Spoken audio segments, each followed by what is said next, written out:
Emmerson Mnangagwa, a longtime Mugabe ally and former vice president, assumed the presidency, promising a new era for Zimbabwe.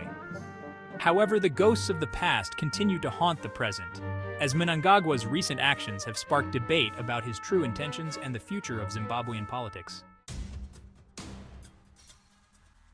President Emmerson Mnangagwa's recent reshuffle of the ruling Zanu PF party's Politburo has sent shockwaves through Zimbabwe's political scene. The reshuffle saw the return of several party stalwarts, some of whom were once considered close allies of former President Robert Mugabe.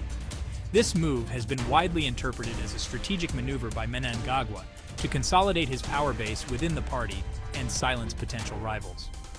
The most notable appointment in the reshuffle was that of Patrick Chinamasa, a veteran politician and former finance minister, who was reinstated as the party's Secretary for Finance. Chinamasa, a controversial figure known for his hardline stance and close ties to the military, was fired by Mugabe in 2017. His return to such a prominent position has raised eyebrows and fueled speculation about Mnangagwa's motives. Another key figure who made a comeback is Opa Muchinguri Kashiri, who was reappointed as the party's national chairperson. Muchinguri Kashiri, a close confidant of Mnangagwa, had previously served as the Minister of Defense and War Veterans Affairs. Her return to the Politburo is seen as a move to strengthen Mnangagwa's grip on the party's powerful women's league. The reshuffle also saw the demotion of several party members who were perceived as potential challengers to Mnangagwa's authority. Among those demoted was July Moyo, a former ally who was moved from his influential position as the party's Secretary for Administration to a less powerful role. Moyo's demotion is seen as a sign that Mnangagwa is determined to eliminate any potential threats to his leadership. Patrick Chinamasa's return to the Zanu PF Politburo has been met with mixed reactions. Some analysts view his appointment as a strategic masterstroke by Mnangagwa, while others see it as a sign of desperation. Chinamasa is a seasoned politician with a deep understanding of the party's inner workings. He is also known for his ruthlessness and his ability to get things done. Chinamasa's appointment could be a way for Mnangagwa to shore up his support within the party's old guard, many of whom remain loyal to Mugabe. By bringing back a figure like Chinamasa, Mnangagwa might be trying to appease this faction and prevent them from becoming a threat. Furthermore, Chinamasa's economic credentials could be an asset to Mnangagwa as he seeks to revive Zimbabwe's struggling economy. Chinamasa is credited with introducing a series of reforms during his time as finance minister, some of which were praised by international institutions. However, Chinamasa's return could also backfire. He is a divisive figure, and his appointment could alienate potential allies within the party and the public. His hardline stance on economic issues could also hinder Mnangagwa's efforts to attract foreign investment.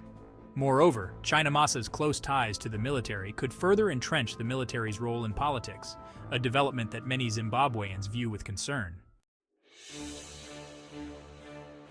The recent reshuffle is widely seen as a calculated move by Mnangagwa to consolidate his control over the ruling Zanu PF party and pave the way for his re-election in the upcoming 2023 elections. By bringing back loyalists like Chinamasa and Muchinguri Kashiri, Mnangagwa is surrounding himself with trusted allies who are unlikely to challenge his authority. This strategy is reminiscent of Mugabe's tactics, where he maintained a tight grip on power by rewarding loyalty and punishing dissent. Furthermore, the reshuffle allows Mnangagwa to silence potential rivals within the party. By demoting figures like July Moyo, who were gaining influence and popularity, Mnangagwa is effectively clipping their wings and preventing them from posing a serious threat to his leadership. This consolidation of power within the party is crucial for Mnangagwa, as it ensures that he faces minimal internal opposition in the lead-up to the elections. Moreover, the reshuffle could also be part of a broader strategy to prepare the party for life after Mnangagwa.